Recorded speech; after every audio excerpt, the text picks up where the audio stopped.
मतलब क्या बताएं हम। एसएसपी जा रहे हैं वो उसका अतीक अहमद के यहाँ हाजिरी लगाने।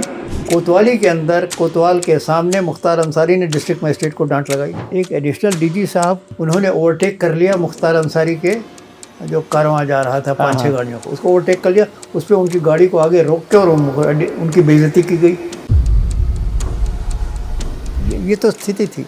ये कैसा माहौल है कि जब आप सही काम करते हैं और तब आपसे नेता नाराज़ हो जाता है कि भाई हमें ऐसा काम नहीं चाहिए, और वो फिर आपको दंडित करता है, प्रताड़ित करता है और आपको ह्यूमिलिएट करता है। तो अगर तुम एक सफल पुलिस अधिकारी बनना चाहते हो तो अपने जेब में अपना इस्तीफ़ा रखो। सिर पे कफन और जेब में इस्तीफ़ा। मेरे खुद नौकरी में कम से कम 4 मौके ऐसे आए जब अगर मैं मर जाता तो नागालैंड में परिस्थिति ऐसी हो गई थी कि अब इसको नहीं हटाओगे तो इसकी हत्या हो जाएगी। एक बार जब मुझे डीआईजी मेरठ के पद से मुझे निकाला गया, बेइज्जती करके निकाला गया। उस समय आतंकवाद एकदम चरम पे था। आपको डर लगा है? ये लांछन तो लूंगा ही नहीं कि डर गए। कहोगे यहाँ खतरा है तो मैं जरूर जाऊँगा। उसको सोचो मत, अगर गोली चला रहे हैं तो उनको वहीं पे उनको ख़त्म करो। मुख्तार अंसारी बच गया क्योंकि उसका आता पता नहीं था, वो भाग गया। तो मुख्तार अंसारी के लिए तो बड़ी बदनामी और उनकी इज़्ज़त गिर गई थी। डीपी यादव ये था, वो एक ज़िले से दूसरे ज़िले भाग रहे थे। जो जिनके हाथ से सत्ता चली गई वो इसको बदनाम करने में लगे हैं, उसको अपयश दिलाने में लगे हैं कि पुरानी सिस्टम फिर से ला दो। उस समय तो पंजाब में आग लगी थी, बस यूँ समझ जाइए। एक ये संभावना बन रही थी कि क्या पंजाब हिंदुस्तान में रहेगा या अलग कट के अलग हो जाएगा। यहाँ तक कि पुलिस को छोड़िए आप, वो तो इंडियन आर्मी के जो कॉलम्स थे उनको भी जब चाहे तब अटैक करते थे। तो पाकिस्तान की पूरी ताकत लगी थी इसको खालिस्तान विद्रोह को जितना बल दिया जाए उतना दिया जाए। अच्छा, जो अभी कमिश्नरेट बने हैं तो ये कमिश्नरेट बनने से सुधार हुआ है आपकी नज़र से? कि अगर फेंस पार करके आप उतरते हैं बीच में तो माइंड में ही कहीं आप उड़ जाएंगे। आप हिंदू धर्म के लिए लड़े हैं और पाकिस्तान बनने के बाद पाकिस्तान के खिलाफ जो हमारी ढाल है, आप पंजाब में बड़ी कड़वाहट के साथ ख़त्म हुआ कि लोग इनोसेंट लोग मारे गए, फर्जी इनकाउंटर में मारे गए, कोल्ड ब्लडेड किलिंग्स हुई। तो नतीजा ये हुआ कि साल भर के अंदर आतंकवाद ख़त्म हुआ। मैं गया और मेरे साथ 10-12 सिपाही निहत्थे थे। अब अंदर गए तो जो मैंने देखा, मैंने सोचा था 200 आदमी होंगे, वहाँ करीब 5000 से लेकर 10,000 के बीच की कोई संख्या रही होगी।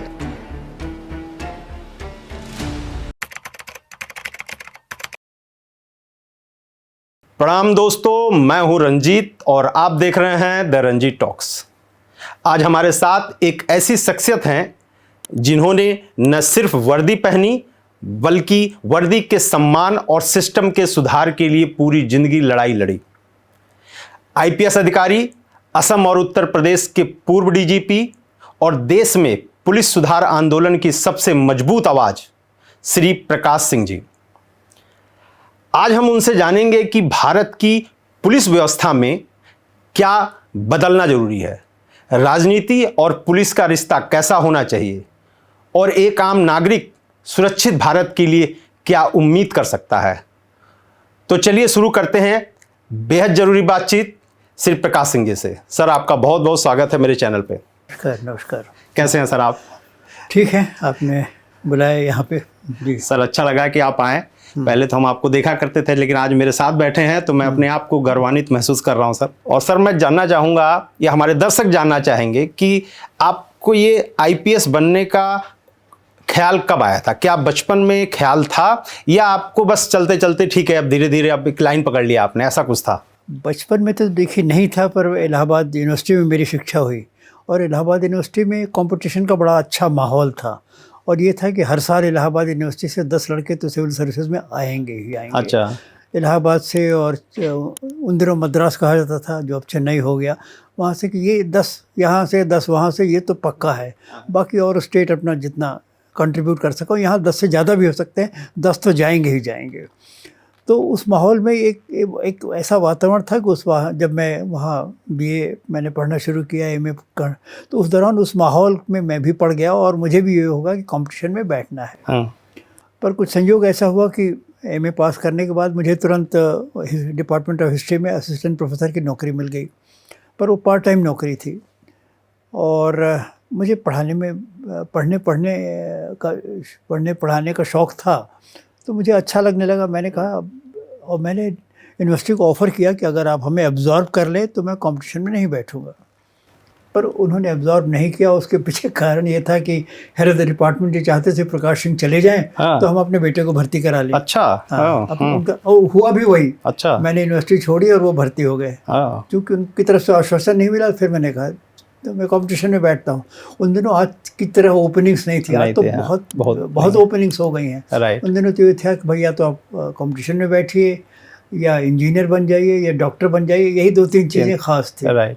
तो फिर मेरे सामने था कंपटीशन में बैठना है, तो कंपटीशन में मैं बैठा और ईश्वर की दया से आईपीएस में टॉप कर गया, पता नहीं कैसे, क्योंकि मैंने टॉप तो कभी यूनिवर्सिटी में नहीं किया था। अच्छा, आईपीएस में टॉप किया था आपने? जी, उस साल मैंने टॉप किया। तो फिर मैं इस तरह से मेरा सिलेक्शन हो गया इंडियन पुलिस सर्विस में और अपनी जीवन की यात्रा शुरू हो गई। नहीं सर, बहुत अच्छा लगा कि आपने जिस तरह से ये स्टार्ट किया। आप जाना कहीं और चाहते थे, आप पहुँच यहाँ गए। आप सर आईजी बन के बीएसएफ में थे पंजाब में। जी। वहाँ पे उस समय जब आप आईजी थे तो जहाँ तक हम लोग को याद है कि उस समय आतंकवाद एकदम चरम पे था।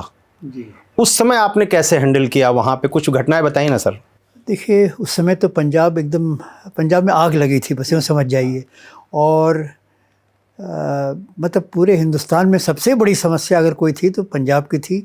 और मतलब एक ये संभावना बन रही थी कि क्या पंजाब हिंदुस्तान में रहेगा या अलग कट के अलग हो जाएगा। अच्छा। वो विद्रोह इतना भयंकर था। मैं समझता हूँ दुनिया में ऐसे आतंकवाद तो बहुत देशों में हुआ है, पर पंजाब में जो आतंकवाद हुआ था उतना भयंकर आतंकवाद दुनिया में शायद एक दो जगह हुआ हो, पर ज़्यादा नहीं हुआ होगा। और इतना भयंकर इसलिए हो गया कि एक तो सिख कौम, आप जानते हैं, लड़ाकी कौम है, बहादुर कौम है। और फिर पाकिस्तान की पूरी ताकत लगी थी उनकी ये कि इसको खालिस्तान विद्रोह को जितना बल दिया जाए उतना दिया जाए, हथियार से, रसद से, गोला बारूद से, ट्रेनिंग कराकर, हर तरह से उनको पूरी तरह से था कि खालिस्तान को हमें बनाना है और पंजाब, इनके हिंदुस्तानी पंजाब को तोड़ देना है।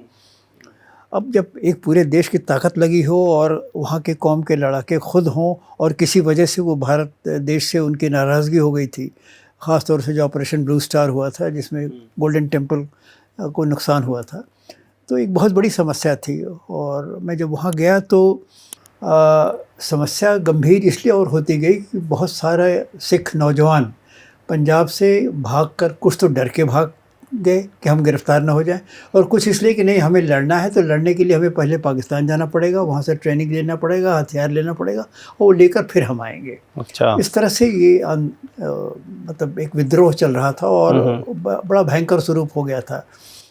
यहाँ तक कि पुलिस को छोड़िए आप, वो तो इंडियन आर्मी के जो कॉलम्स थे उनको भी जब चाहे तब अटैक करते थे और उनको भी नुकसान पहुँचाते थे। ये समस्या थी। मैं इंस्पेक्टर जनरल बीएसएफ के रूप में वहाँ तैनात हुआ, हालांकि मैं उस समय जूनियर मोस्ट आईजी था। अच्छा। बीएसएफ में। अच्छा। और पंजाब का चार्ज बड़ा सीनियर था। हाँ। और जिम्मेदारी का माना जाता था। पर जो डायरेक्टर जनरल थे उस समय, उन्होंने मुझे बुलाया एक दिन, तो मैं तो ऐसे ही चला गया था। आईजी कश्मीर था उन दिनों, तो मैं चला गया। फिर उन्होंने थोड़ी देर बाद तुरंत ही कहा कि प्रकाश, हमें एक पंजाब में एक नए आईजी की ज़रूरत है और मैंने हर पहलू पे विचार करके ये सोचा है कि तुम उसके लिए उपयुक्त होगे। तो बड़े एक थोड़ा जेंटलमैन थे MC मिश्रा जी, और उन्होंने मुझे इसी तरह पूछा और फिर पूछा कि तुम्हारी क्या प्रतिक्रिया है। अब मैं क्या कहता, मैंने कहा सर जैसा आप ठीक समझिए, अगर आप मुझे इसके लायक समझते हैं तो मैं चला जाऊंगा। अब हालांकि मेरे परिवार में लोग मुझसे काफ़ी नाराज़ हुए कि तुम उस समय कोई जाना नहीं चाह रहा होगा, हाँ क्यों कर दिया। अब मैंने कहा मैं हाँ और क्या कह सकता था मैं, अच्छा ये तो मेरे मुँह से निकलेगा ही नहीं कि मैं डर गया इसलिए मैंने ना किया या कुछ। जब चुनौती है तो ठीक है, उसको स्वीकार किया। और पंजाब गया तो वहाँ की समस्याएं तो बड़ी उग्र थी और हमारे सामने सीमा की सुरक्षा का दायित्व था। थोड़े दिनों बाद मेरे ऊपर बहुत दबाव पड़ने लगा कि भाई देखो, हम लोग ऐसे तो पंजाब के अंदर आतंकवादियों से सख्ती कर रहे हैं और बराबर उनको नुकसान भी पहुंचा रहे हैं, परंतु पाकिस्तान से इतनी मदद मिल रही है कि जितना भी हम नुकसान पहुंचाते हैं वो रिप्लेस हो जाता है। जैसे अगर 10 आदमी उन्होंने मान लिया मार दिया या गिरफ्तार कर लिया, तो 10 आदमी उधर तब तक पाकिस्तान से आ गए। तो ऐसा था कि मतलब कोई प्रगति नहीं हो रही थी और आतंकवाद का स्तर जो था, हिंसा का, उसमें कमी नहीं आ रही थी। मेरे ऊपर बहुत दबाव पड़ता रहा और मैंने मतलब जवानों को मैं प्रेरित करता रहा, उत्साहित करता रहा, सीमा की सुरक्षा जितनी सुदृढ़ कर सकता था करता रहा। पर मैंने ये सोचा कि देखो, एक एक इंच ज़मीन का तो मैं जिम्मेदारी नहीं ले सकता और उसकी सुरक्षा नहीं कर सकता हूँ, क्योंकि अब नाका होता है, वो एक नाके और दूसरे नाके के बीच में कहीं 150 मीटर का फासला है, कहीं 200, कहीं 300, डिपेंडिंग ऑन द टेरेन। अब वहाँ बीच में अंधेरी रात में कौन कहाँ से निकल जाए कोई ठिकाना नहीं। और अगर आप भारत पाकिस्तान की सीमा देखें, वो भी ख़ास तौर से पंजाब में, तो आप लोग को लगेगा कि सीमा है कहाँ। हाँ। वो तो एक कंटिन्यूअस पीस ऑफ लैंड है, उसको आर्टिफिशियली हमने कह दिया कि यहाँ पे ये सीमा बन गई है। तो अब वो उनको आने जाने में कोई दिक्कत नहीं थी, ये सब चल रहा था। तो मैंने बहुत दिमाग लड़ाया, फिर मैंने कहा भाई देखो, इसमें कुछ और, you will have to think beyond, outside the box जिसे कहते हैं, कुछ नया सोचना पड़ेगा। नाके कितने लगाएंगे, 40 बटालियन उस समय पंजाब बॉर्डर पे लगी हुई थी, पर उससे भी काम नहीं बन रहा था। तो फिर मैंने सोचा कि इसको फेंस करना ज़्यादा उचित होगा। फेंसिंग पहली लाइन ऑफ डिफेंस होगी, उसके बाद हमारे नाके रहेंगे। अगर कोई फेंस तोड़ के आता है तो फिर नाके उससे निपट लेंगे। तो ये प्रस्ताव मैंने सिद्धार्थ शंकर रे को रखा, वो गवर्नर थे। उन्होंने चिदम्बरम साहब के सामने रखा, वो मिनिस्टर फॉर इंटरनल सिक्योरिटी थे। और हर जगह से ये बात स्वीकार हो गई कि हाँ, फेंस लगाना ज़रूरी है और चप्पे चप्पे पे सुरक्षा की व्यवस्था नहीं हो सकती। तो फेंसिंग का प्रस्ताव जब स्वीकार हो गया तो एक कमेटी मेरे चेयरमैनशिप में गठित की गई कि आप फेंस की डिज़ाइन बनवा लीजिए और CPWD को ऑर्डर दीजिए। तो जब कमेटी बनी तो हमने सोचा कि फेंस बहुत अच्छी होनी चाहिए। उन दिनों दुनिया में 2 अंतर्राष्ट्रीय सीमाओं पे फेंस लगी थी, एक तो नॉर्थ कोरिया साउथ कोरिया के बीच में और एक अमेरिका और मेक्सिको के बीच में। तो मैंने दोनों जगहों से दूतावास के थ्रू फेंस की डिज़ाइंस मंगवाई। और मुझे ये कहते हुए बड़ा गर्व होता है कि हम लोगों ने दोनों फेंस को स्टडी किया और उसके बाद उन दोनों से अच्छा एक फेंस की डिज़ाइन बनाई, जिसमें मतलब मेरा अकेले नहीं, मेरा योगदान था, आर्मी के एक ब्रिगेडियर थे उनका था, CPWD का था। हम लोगों ने मिलकर ये कहा कि it has to be a better fence than either of these two. तो जब वो फेंस की डिज़ाइन बन गई और फेंस खड़ी होने लगी, तो मैं कह सकता हूँ कि वो दुनिया की सबसे अच्छी फेंस थी उस तारीख को। तो वो फेंस मतलब पंजाब में बनी। तो मुझे अभी भी याद है, पाकिस्तान रेंजर्स आके बॉर्डर के पास आके देखते थे कि हो क्या रहा है, अच्छा ये क्या बना रहे हैं। खैर वो फेंस धीरे धीरे खड़ी हो गई और फेंस बहुत प्रभावी हुई। फेंस बहुत प्रभावी हुई इस माने में कि आतंकवादियों की जो कुछ चिट्ठियाँ हम लोग इंटरसेप्ट कर लेते थे बीच में, उन चिट्ठियों में इसका जिक्र रहता था। अच्छा, कि भाई अब फेंस पार करना बड़ा मुश्किल हो गया है और जान का खतरा है। जान का खतरा मतलब कोई भी आदमी फेंस पार करेगा तो मतलब मारा जाएगा या आप जा पाएगा, इसमें बहुत संदेह है। और एक चिट्ठी वसंत सिंह जफरवाल जो खालिस्तान कमांडो फोर्स के प्रमुख थे, उनकी चिट्ठी में ये बात लिखी हुई थी कि फेंस पार करना बहुत मुश्किल हो रहा है।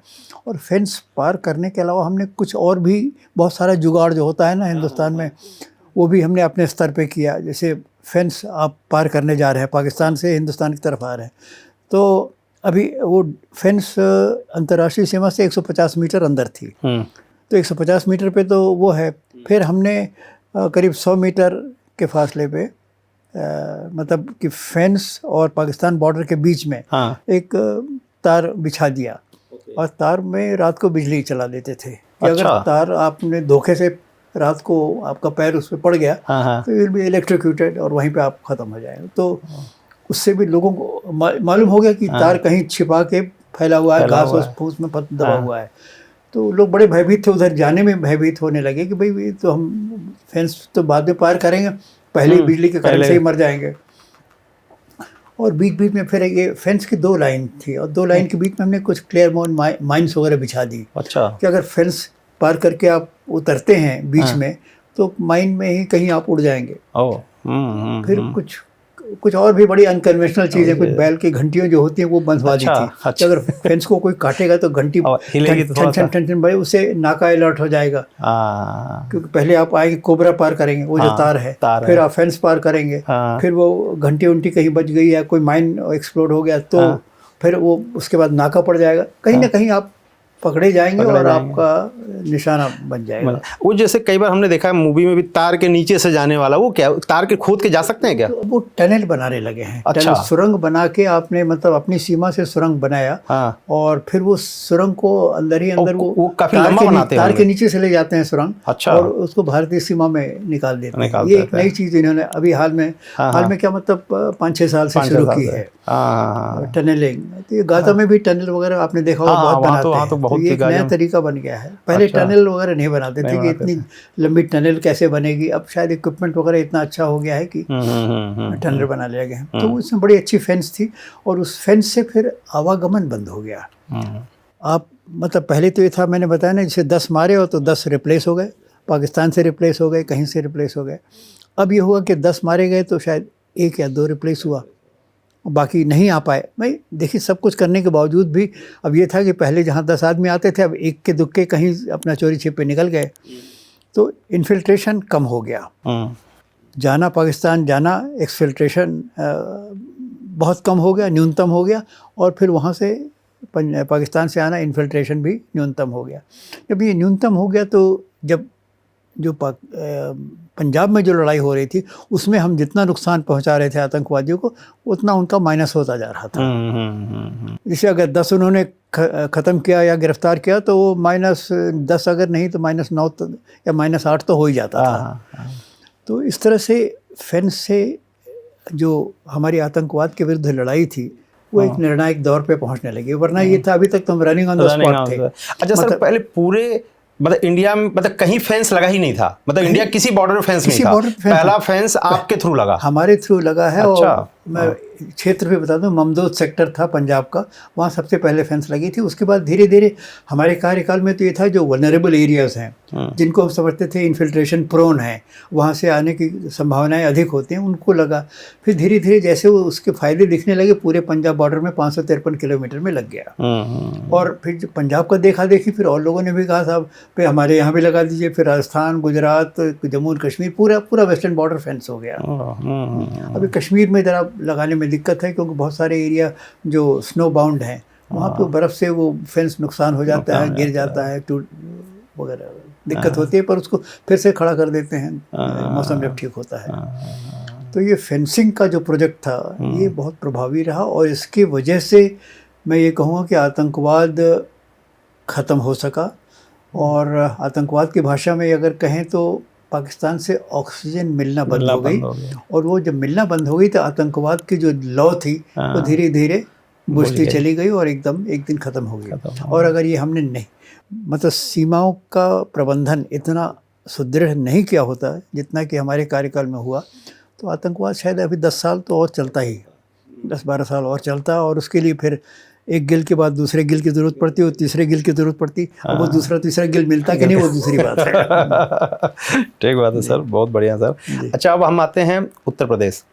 आप यहाँ के डीजीपी थे जी। उस समय की कोई, जब आपके कार्यकाल में, या आपके जब आप अधिकारी रहे होंगे यहाँ के, उस समय कोई ऐसा हो, 1-2 घटनाएं आपको लग रही हों, जो आपको लगता था कि ये ज़्यादा चुनौती है, काम करना ज़्यादा चुनौती होगा, ऐसे कुछ है सर? देखिए, ऐसी तो बहुत सारी थी, पर 2 मुख्य जो सबसे बड़ी चुनौतियाँ मुझे मिली थी उत्तर प्रदेश में आने के बाद, 2 थी। एक तो माफिया का था, क्योंकि कल्याण सिंह का उन्होंने लक्ष्य रखा था भय मुक्त समाज और दंगा रहित प्रदेश, भय मुक्त समाज, ये उन्होंने लक्ष्य रखा था कि हमें ये स्थापित करना है प्रदेश में। तो दंगा रहित प्रदेश तो खैर सांप्रदायिक स्तर पे कोई दंगा नहीं हुआ। फिर यह भय मुक्त समाज, उस समय आतंकवाद की समस्या तराई क्षेत्र में बड़ी गंभीर हो गई थी। तराई क्षेत्र में करीब 17-18 ज़िले थे, और ये सब तराई क्षेत्र का इतिहास आपको ऐसे मालूम होगा, बहुत संक्षेप में बता दूं कि पार्टीशन के बाद जब सिखों की बहुत सारी आबादी हिंदुस्तान आई, तो ये तराई का क्षेत्र ऐसा था, मतलब ये था कहाँ बसाया जाए। तराई के क्षेत्र में जंगल था उस समय। तो जो सिख यहाँ यूपी में आए रिहेबिलिटेशन के लिए, इनको तराई क्षेत्र में कहा गया भैया यहाँ तुम ज़मीन ले लो, या क्योंकि वहाँ इधर के लोग कोई जाता ही नहीं था तराई क्षेत्र में। तो उन्होंने जंगल काट कर उसको, बड़ा उपजाऊ ज़मीन थी, उसको खूब खेत वगैरह बना दिया, खूब फार्म वगैरह, सिखों के फार्म्स पूरे तराई क्षेत्र में बन गए। और पंजाब में जब आतंकवादियों पे बहुत दबाव बढ़ा, फौज भी ऑपरेट करने लगी और सेंट्रल आर्म पुलिस फोर्सेस भी थी, पंजाब पुलिस भी थी, जब दबाव बढ़ा तो बहुत सारे आतंकवादी वहाँ से भाग भाग के आए और तराई क्षेत्र में उन्होंने फिर यहाँ आतंक शुरू किया। अब यहाँ की घटनाओं का ज़्यादा लोगों को जानकारी आज की जनरेशन को नहीं है, ऐसा ही बात बोला। पर मेरी किताब में अगर आप पढ़िएगा तो मतलब ऐसी घटनाएं सामान्य हो गई थी। अब रामलीला हो रही, वहाँ उन्होंने विस्फोट कर दिया, वहाँ 20-25 आदमी मर गए। इस तरह की कई घटनाएं हुई, 10 से ज़्यादा आदमियों के मारे जाने की तराई क्षेत्र में। ये पीलीभीत, नैनीताल, लखीमपुर खेरी, ये सारा क्षेत्र प्रभावित था। तो मैं जब यूपी आया तो उत्तर प्रदेश के पुलिस कर्मियों की जो सामान्य प्रतिक्रिया मुझे मिलती थी कि सर हम तो मर्डर केस को वर्कआउट कर दें, रॉबरी को वर्कआउट कर दें, डकैती को हम रोक दें, सांप्रदायिक दंगों को हम रोक दें, पर ये आतंकवाद को कैसे करें हमारे समझ में नहीं आ रहा। तो मैंने मुख्यमंत्री से बात की, देखिए कि मैंने कहा देखिए पहली बात तो मेरा इससे निपटने का अनुभव बहुत है, 4 साल का पंजाब का और करीब 4-5 महीने का असम का, तो मैं जानता हूँ इससे कैसे निपटा जाएगा। पहली बात तो है इसको लॉ एंड ऑर्डर की तरह मत ट्रीट करिए कि ये सिंपल क्राइम मत ट्रीट करिए आप कि ये भी एक क्राइम है। इसको एक आतंकवाद को एक आतंकवाद की परिभाषा हम बताएंगे आपको और उस परिभाषा के अंतर्गत फिर इन अपराधों को डील करना पड़ेगा हमें। और फिर इससे डील करने के लिए हमने एक योजना बनाई और उस एक छोटी सी पुस्तिका बनाई कि इसमें क्या क्या कैसे इसको अप्रोच करना है, कैसे इससे लड़ना है। और वो पुस्तिका साले जो सुपरिटेंडेंट पुलिस थे उनको सर्कुलेट हुई और कहा कि थानों तक इसको सबको सर्कुलेट करो। तो उस योजना के अंतर्गत जो सबसे उसके मुख्य बिंदु थे, एक तो ये कि अपने फोर्सेस को लड़ने का तरीका बदलना पड़ा। अब अभी तक तो आप किसी डकैत को दौड़ा रहे हैं, किसी रॉबर्स को पकड़ रहे हैं, मर्डर को तलाश लें। मैंने कहा इसमें जंगल वॉरफेयर की इनको ट्रेनिंग देना ज़रूरी है। तो जितने अपने ट्रेनिंग इंस्टीट्यूशंस थे, सीतापुर, मुरादाबाद वगैरह सब जगह, मैंने कहा बाकी ट्रेनिंग बंद करो, यहाँ से मैं पीएससी के जवान और जिला पुलिस के लोगों को भेजता जाऊँगा और उनको बस कैप्सूल कोर्स, ज़्यादा लंबा, मेरे पास टाइम भी ज़्यादा नहीं है, 15 दिन में उनको जितना सिखा सकते हो सिखाओ, जंगल वॉरफेयर की ट्रेनिंग दे के वापस भेजो। क्योंकि अब लड़ाई तो चल रही है, हम कहाँ, ज़्यादा समय नहीं मेरे पास। तो 15-15 दिन के लिए सब लोग गए। बीएसएफ से भी मैंने मदद ली, आप लोग भी इनको ट्रेन करिए। हर जगह मालूम हुआ कि उसी की ट्रेनिंग हो रही है आतंकवादियों से लड़ने की। तो लड़ के जब आदमी गए तो इन्होंने बहुत अच्छा नमूना पेश किया। और मुझे एक मीटिंग का स्मरण है, मीटिंग हो रही थी home ministry government of India में, वहाँ पे डीजीपी यूपी के हैसियत से मैं गया था, होम सेक्रेटरी थे, और बीएसएफ की तरफ से आईजी ऑपरेशंस आए थे। उस मीटिंग के दौरान आईजी ऑपरेशंस ने एक स्टेटमेंट जो कहा था वो मैं कोट करना चाहूँ। उन्होंने कहा था, सर आज की तारीख में PAC is doing as well as the BSF. मतलब उनका स्टैंडर्ड इतना अच्छा हो गया था। और देखिए जवान तो वही होते हैं एकदम। हाँ, ट्रेनिंग की बात है, मोटिवेशन की बात है। राइट, वो ट्रेनिंग मिल गई, मोटिवेशन मिल गया और हथियार मिल गया, फिर I am as good as you are. कोई ऐसा तो है नहीं कि आप किसी और देश से आए, आप भी इसी धरती से निकले हैं, हम भी इसी धरती से निकले हैं। तो ट्रेनिंग और मोटिवेशन देख के उस समय पीएससी की परफॉर्मेंस बीएसएफ के टक्कर की हो गई थी। तो पीएससी ने बहुत अच्छा काम किया, बीएसएफ ने बहुत अच्छा काम किया। और मैंने 2 बटालियन नागा बटालियंस की मांगी थी। नागालैंड से 2 बटालियन आ गई थी, क्योंकि मैं नागालैंड पहले काम कर चुका था, मैं जानता था कि लड़के बड़े अच्छे हैं। हालांकि वो नागालैंड में प्रभावी नहीं होते, अच्छा, क्योंकि अपने आदमियों के खिलाफ लड़ने में उन्हें परेशानी होती है और हर जगह ट्राइबल लॉयल्टी बीच में आ जाती है। पर उनको कहीं बाहर भेज दीजिए तो बड़ा अच्छा करते हैं वो। तो 2 बटालियन मैंने नागाज की मंगाई, और नागाज की जो मंगाई तो लोग आसपास के इलाके वाले वहाँ से आतंकवादी सब भाग गए इस माने में कि भाई ये तो जहाँ जाते हैं, मतलब एक तो उनका ये था कि कुछ भी जो जानवर मिलेगा सभी खा लेंगे, ये वगैरह वगैरह। तो ये मतलब वो भी बहुत प्रभावी रहे, कहने का मतलब ये है। और जिला पुलिस ने भी बड़ा अच्छा उदाहरण प्रस्तुत किया। और मैंने छांट के यंग डायनेमिक एसपीज जो जोशीले हों उन लोगों को पोस्ट किया। और सबऑर्डिनेट रैंक्स में ये था कि आप अगर आउटस्टैंडिंग परफॉर्मेंस देते हैं तो आपको आउट ऑफ टर्न प्रमोशन मैं दूंगा। और मैंने दिया ऐसा। अच्छा, एक तरफ तो मैंने अपनी जो पुलिस की शक्ति थी, अर्धसैनिक बल थी, उनको सबको ठीक किया। दूसरी तरफ मैंने सिखों से संवाद किया और वो संवाद का बहुत असर पड़ा। कुछ ऐसा हुआ, मतलब शुरुआत तो उनकी तरफ से हुई। उन्होंने एक नानकमता गुरुद्वारा था नैनीताल में, उस समय नैनीताल जिला था, अब तो शायद जिला बदल गया। और उसका महत्व और उसकी मान्यता वो ये थी कि जितना गोल्डन टेम्पल की पंजाब में है या हिंदुस्तान में थी, उतना उस मतलब तराई क्षेत्र में नानक माता गुरुद्वारे की थी। ओके। तो वहाँ के ग्रंथी ने मुझे इनवाइट किया कि डीजीपी साहब आप आइए, हम लोग आपसे कुछ बात करना चाहते हैं। तो अब नानक माता गुरुद्वारे में जाना, मैंने सोचा कि जाएं कि न जाएं, क्या करें, मैं ही सोच रहा था। और फिर स्टेट मिनिस्टर होम थे सूर्य प्रताप शाही, जो अभी भी शायद एग्रीकल्चर या कहे के मंत्री हैं, वो उस समय स्टेट मिनिस्टर फॉर होम थे। उनसे मैं मिलने गया, उनका नहीं सिंह साहब मत जाइए, यहाँ वहाँ जाने में ख़तरा है, कुछ गलत काम हो जाए तो बड़ी बदनामी होगी हम लोगों की। अब मैंने सोचा कि अगर नहीं गया तो लोग ये भी कहेंगे कि साहब डर गए। तो ये चीज़ मेरे मन में हमेशा रहे कि मैं ये तमगा तो लूँगा ही नहीं कि डर गए। कहोगे यहाँ खतरा है तो मैं ज़रूर जाऊँगा। तो मैं स्टेट गवर्नमेंट की एडवाइस के विपरीत मैं चला गया उनके इनविटेशन पे, और चला गया। तो थोड़े से अपने साथ सिपाही वगैरह थे, पर उन लोगों ने कहा हथियार लेकर कोई अंदर नहीं जा सकता। तो गुरुद्वारे के अंदर मैं गया और मेरे साथ 10-12 सिपाही निहत्थ थे। वो गए और सुप्रिटेंडेंट पुलिस थे, वो गए। अब अंदर गए तो जो मैंने देखा, मैंने सोचा था 200 आदमी होंगे, वहाँ करीब 5,000 से लेकर 10,000 के बीच की कोई संख्या रही होगी। अच्छा। पूरा पैक था गुरुद्वारा, बहुत बड़ा गुरुद्वारा था। मैं तो पहली बार गया था। पूरा मतलब नीचे की मंदिर थी, फिर ऊपर बालकनी थी, सब जगह जिधर गर्दन घुमाओ उधर पगड़ दिखता था सब सरदारों का। और मैं समझता हूँ कि अगर 5,000 की भी भीड़ थी तो कम से कम उसमें 50 से ऊपर तो आतंकवादी जरूर रहे होंगे, सुनने आए होंगे कि ये डीजी क्या बोलता है, जरा सुना इसकी बात। अब मैं गया तो मैं इस बात के लिए, इस ऐसे समा के लिए तैयार नहीं था। उन्होंने फिर हमसे कहा कि आप इनको एड्रेस करिए। अच्छा, एड्रेस भी मैं तैयार करके पता नहीं क्यों नहीं गया था, आमतौर पे तैयार मुझे जाना चाहिए था। पर मैं हिस्ट्री का स्टूडेंट था, हिस्ट्री अच्छी तरह जानता था, सिख हिस्ट्री अभी ताज़ा दिमाग में थी। तो मैंने पूरी सिख हिस्ट्री को पहले तो बयान किया कि देखिए ये सिखों का इतिहास रहा है, आप हिंदू धर्म के लिए लड़े हैं, और पाकिस्तान बनने के बाद पाकिस्तान के खिलाफ जो हमारी ढाल हैं, आप कोई अब पश्चिम से आक्रमण होगा तो सबसे पहले आप उसको संभालते हैं, निपटते हैं, उनसे लड़ते हैं, और आप पे हमें कितना भरोसा है वगैरह वगैरह। और मेरा संक्षेप में मतलब मैं 40 मिनट करीब बोला बिना तैयारी के। पर उसका लबो लबाब यही था कि देखिए अगर आप लड़ेंगे, अगर आप आतंक की घटनाएं करेंगे तो हमसे कोई आप मरवत की आशा मत करिए, फिर हम भी लड़ेंगे और फिर लड़ाई में जो होगा देखा जाएगा। We will not give you any quarters, हम आपको कोई दया नहीं दिखाएंगे। पर आप जो ये बार बार ये मुद्दा उठाते हैं कि साहब आपके साथ बेइंसाफ़ी हो रही है, बेइंसाफ़ी वहाँ उन दिनों टाडा एक्ट एक था, terrorist and disruptive activities act, जो आजकल यूएपीए के रूप में चल रहा है। हालांकि उतना स्ट्रिक्ट नहीं है, वो इंदिरा गांधी के रूप समय में टाडा बना था।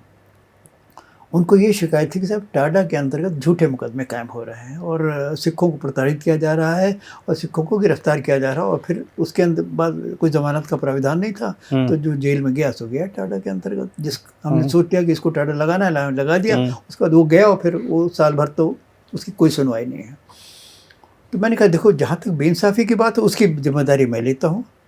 बेइंसाफ़ी नहीं होगी, पैसे की वसूली नहीं होगी, गलत मुकदमे नहीं चलाए जाएंगे, और अगर कहीं हुआ है वो हमारे नोटिस में लाओ, हम उसको गहराई में उसका परीक्षण करेंगे, और अगर सचमुच में बेइंसाफ़ी हुई है तो मैं उसका उपाय करूँगा। और अगर टाडा केस भी है तो मैं उसको टाडा केस गवर्नमेंट से जाके तुम्हारी पैरवी करके उसको केस को वापस ले लूँगा। अब ये जो मैंने इतनी बड़ी बात कह दी तो उनको भी लगा कि ये बात आदमी कह रहा है, पता नहीं सच कह रहा है क्या झूठ कह रहा है।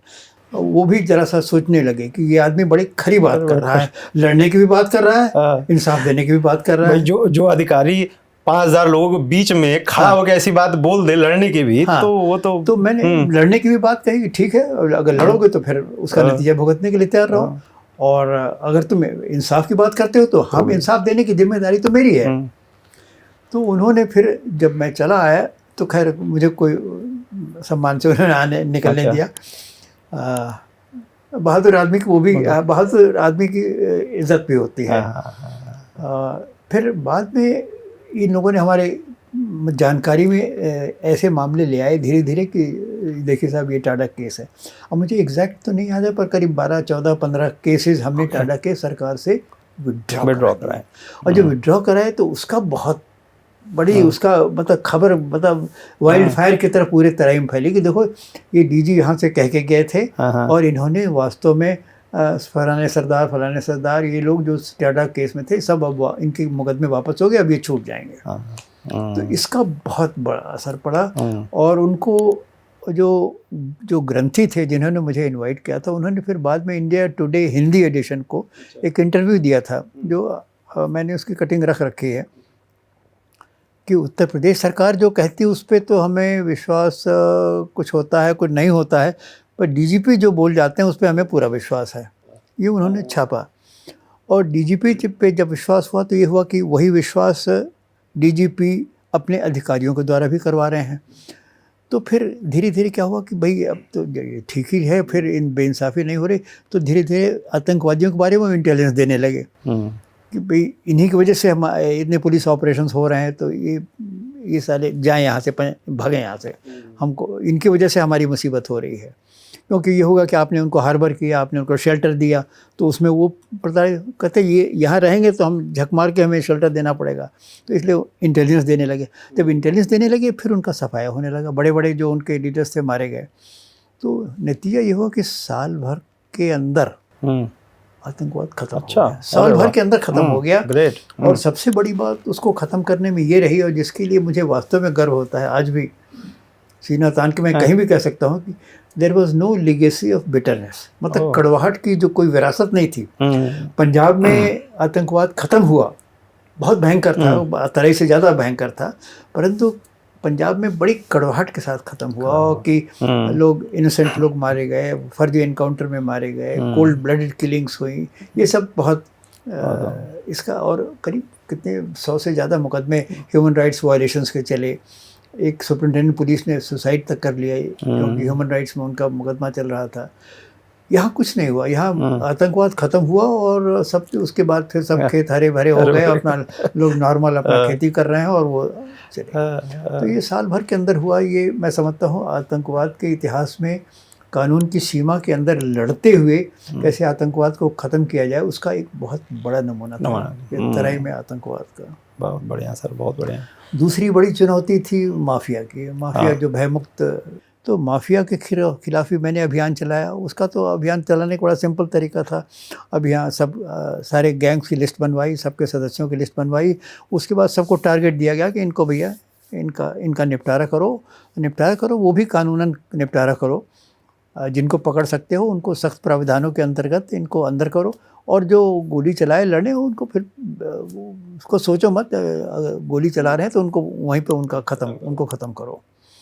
तो इसमें बहुत से लोग कुछ मारे गए, कुछ गिरफ्तार हुए, पर एक ऐसा माहौल बना कि बड़े से बड़े जो उस समय माफिया थे, अभी उतने बड़े तो नहीं थे जो बाद में हो गए योगी जी के टाइम तक, पर उस समय भी जो बड़े से बड़े माफिया थे, दो मतलब वो या तो अंडरग्राउंड हो गए थे, उनका एड्रेस कुछ नहीं है, और या तो स्टेट छोड़ के चले गए थे। आपके समय कौन थे, कौन कौन से माफिया जो आपको लग रहा है दिमाग में कोई? मतलब दो आदमी जो हमसे बच गए, हाँ, और जो बाद में बहुत फल फूल के और आगे बढ़ते गए, हाँ, हमारे वहाँ रिटायर होने के बाद। हाँ, एक तो मुख्तार अंसारी बच गया, हाँ, क्योंकि उसका आता पता नहीं था, वो भाग गया था, मतलब कहाँ चला गया पता नहीं चला। हाँ, उसका कोई एड्रेस नहीं बता रहा था। डीपी यादव ये था, वो एक ज़िले से दूसरे ज़िले भाग रहे थे। हाँ, फिर उनको किसी यादव दरोगा ने कहा जाता किसी यादव दरोगा ने सलाह दिया कि देखो भैया सरेंडर कर जाओ, और सरेंडर करके जेल चले जाओ। हाँ, तो वहाँ जेल के अंदर सुरक्षित रहोगे, वरना बाहर रहोगे तो किसी न किसी दिन तुम्हारा भी हिसाब हो जाएगा। हाँ। तो मुख्तार अंसारी जब नहीं मिले, कहीं कुछ पता नहीं मिला, तो मैंने कहा इनके घर की कुर्की करा दो। तो इनका घर मतलब आज कल तो बुलडोजर चलता है, और योगी जी का जो ज़्यादा प्रभावी है। अब हम तो, हमारे समय में उतनी छूट नहीं थी, और हम तो डीजीपी की हैसियत से कर रहे थे, हम कोई चीफ मिनिस्टर तो थे नहीं। तो हम तो ये भाई कानूनी कार्रवाई जो करो, तो कुर्की का आदेश कोर्ट से लिया, और उसके बाद उनके घर की कुर्की कर दी गई। और कुर्की पर यह है कि कुछ कुर्की बड़े मतलब उदारता से होती है, कुछ कुर्की बड़ी सख्ती से होती है। हमें याद है, अभी भी याद है, एक दरोगा वहाँ से कुर्की करके आया, और फिर डींग मारता हुआ कहता हुजूर खूब कुर्की कर दी, सारा सामान उठा लिया, और दो चार गाली भी उसके नाम पे लगाई, और उसके बाद कहा साहब उसके मतलब दरवाजे का जो चौखट है सब उखाड़ लिया। सब भ्रष्टाचार। तो बड़ी सख्ती से कुर्की हुई थी, मतलब मुख्तार अंसारी के लिए तो बड़ी बदनामी और उनकी इज्जत गिर गई थी।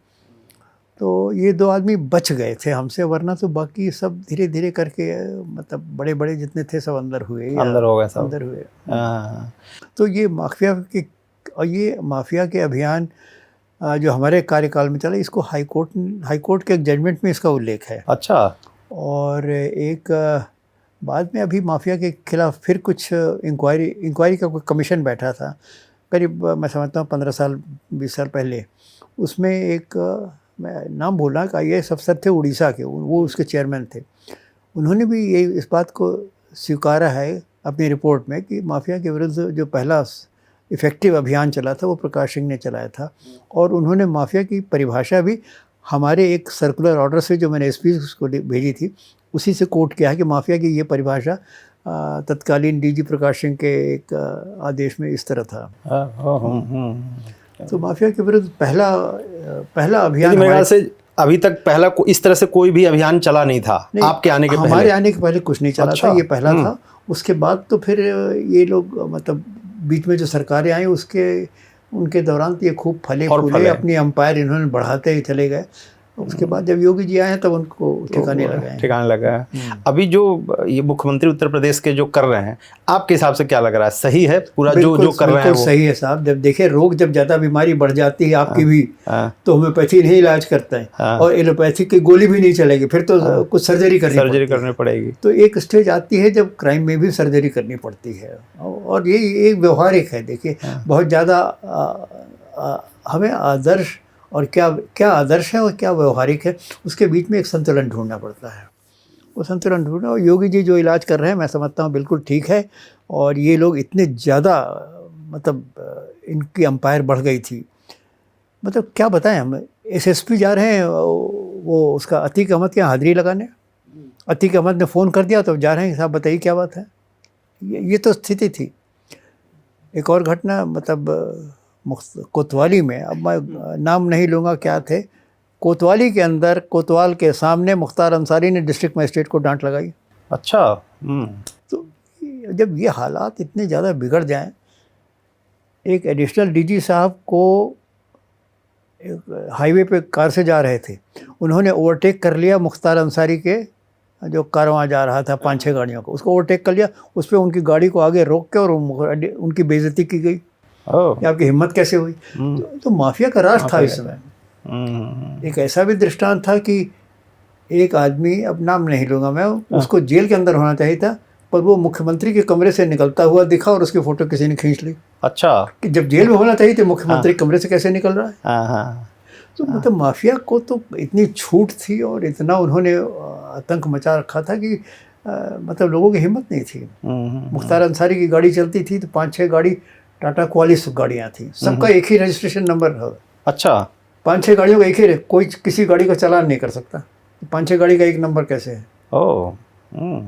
तो ये जब हालात हो गए थे और ये सब बढ़ता चला जा रहा था और इनकी संपत्ति हजारों करोड़ में पहुंच गई थी, तो फिर तो मैंने कहा ना, सर्जरी और बुलडोजर की ज़रूरत थी।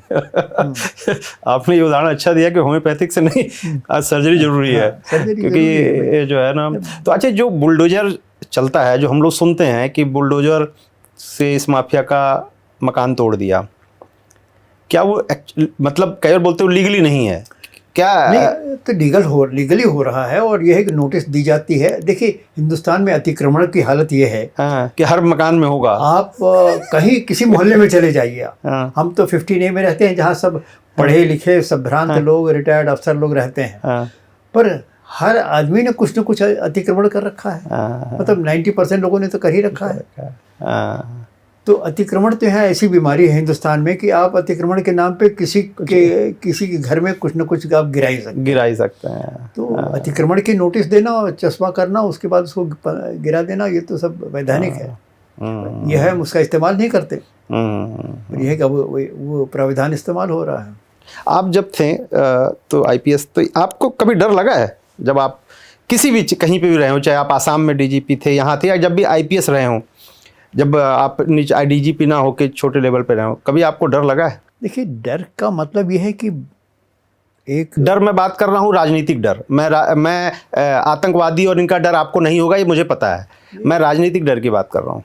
नहीं, राजनीतिक डर तो कभी नहीं, पर ये राजनीतिक माहौल में सरगर्मी होना और जिससे आपके दिमाग में तनाव हो और आपके दिमाग में परेशानी हो, ये तो उसको डर तो नहीं कहेंगे, पर ये परेशानी की बात है कि मैं सही काम कर रहा हूँ, फिर आप मेरे विरोध में क्यों हैं? आप मुझे प्रताड़ित क्यों करना चाहते हैं? आप हमें दंडित क्यों करना चाहते हैं? मेरी अंतरात्मा एकदम, मेरी कॉन्शियस क्लियर है कि I have done the right thing, I am doing the right thing. फिर व्हाट इज़ योर प्रॉब्लम?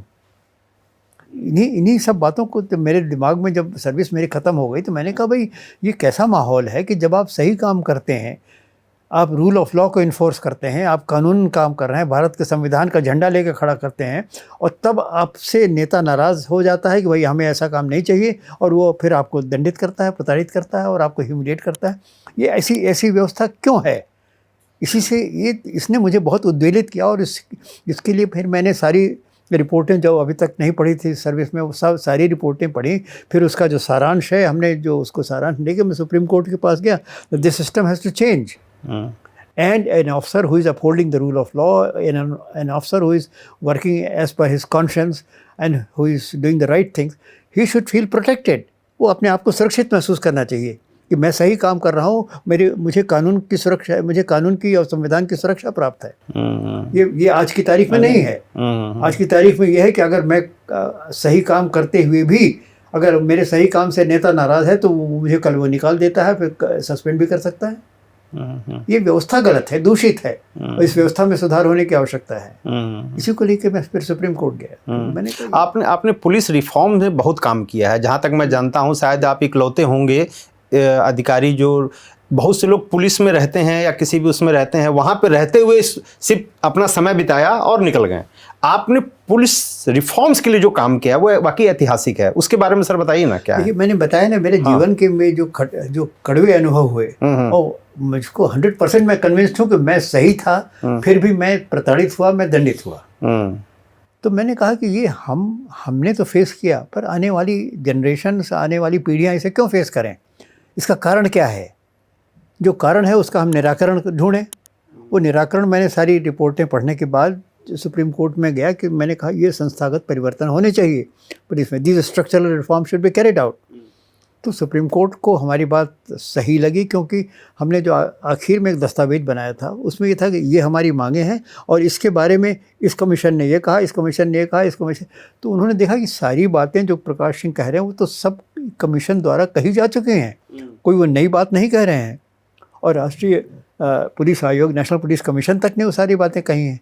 तो सारी बातें फिर वो मेरी मान गए। कौन कौन सी बातें आपको लग रहा है जो मेन मुद्दे आपको लग रहा है, वो कौन कौन सी बातें? मैं बताऊंगा, बड़ा लंबा है। एक तो यह है कि स्टेट सिक्योरिटी, 3 तो संस्थागत परिवर्तन थे। स्टेट सिक्योरिटी कमीशन बने इसलिए कि उसको राजनीतिक प्रभाव से या किसी बाहरी दबाव से मुक्त किया जा सके, और कोई बाहरी दबाव उस पर काम न करे। ये कैसे हो, लंबी कहानी हो जाएगी। दूसरा संस्थागत परिवर्तन ये था कि पुलिस एस्टेब्लिशमेंट बोर्ड बने। पुलिस एस्टेब्लिशमेंट बोर्ड के द्वारा पुलिस अधिकारियों को अपने अधीनस्थ कर्मचारियों के ट्रांसफ़र पोस्टिंग करने का अधिकार हो जाए। कम से कम डिप्टी एसपी तक तो पूरा अधिकार हो, और एसपी और ऊपर के बारे में ये अधिकार हो कि हम इनके बारे में संस्तुति देंगे कि इन्हें कहाँ भेजा जाए, और राज्य सरकार सामान्यतः उसको स्वीकार करे, और अगर अस्वीकार करती है तो अपने कारण बताए। तीसरा था पुलिस कंप्लेंट्स अथॉरिटीज़, कि पुलिस अधिकारियों के विरुद्ध जो गंभीर आरोप हैं वो राज्य स्तर पे, कुछ तो जिला स्तर पे निपटा दिए जाएं, और जो एसपी और उनके ऊपर के रैंक हैं वो राज्य स्तर पे निपटाए जाएं।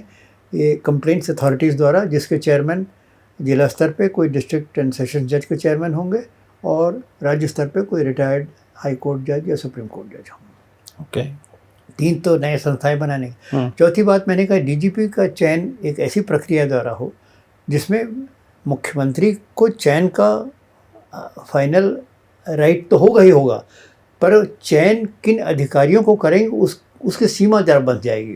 अभी तो यह है कि हमने लिस्ट देखी, ग्रेडेशन लिस्ट देखी, भाई इतने अधिकारी हैं जो हमको लगा कि ये मेरा चमचा होगा, ये मेरी जात का है, ये मेरे क्षेत्र का है, ये मेरा दोस्त है, फला फला फला, किसी ने किसी कंसिडरेशन से वो ठीक लगा, उसको हमने बना दिया। भले उससे योग्य आदमी उपलब्ध हों और उससे सीनियर हों, पर हम जिसका चयन करते हैं वो बन जाता है। हमने कहा ये प्रक्रिया नहीं चलेगी।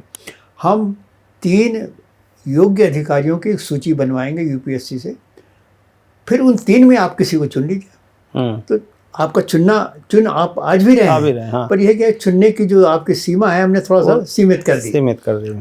और उसमें से 3 योग्यतम अधिकारियों की लिस्ट आपको दे दी कि 3 में से योग्यतम में से आप ABC में से किसी को भी बना दीजिए। C वाला सबसे नीचे है, 80% पे है, B वाला 85 पे है, A 90% पे है।